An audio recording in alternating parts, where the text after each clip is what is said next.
পরিষ্কার করে রক্ত কি করে ফেলেছে রে ছেলেটা রক্ত।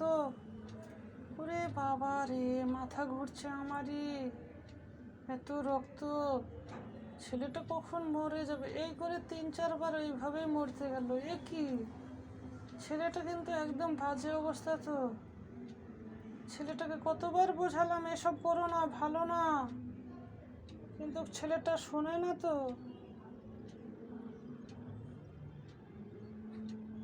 মানুষে তো অনেক ব্যায়াম ভালোবাসা করেছে, এরকম করো দেখিনি তো। ছেলেটা তো খুবই খারাপ অবস্থা, ছেলেটা বলেও না কিছু।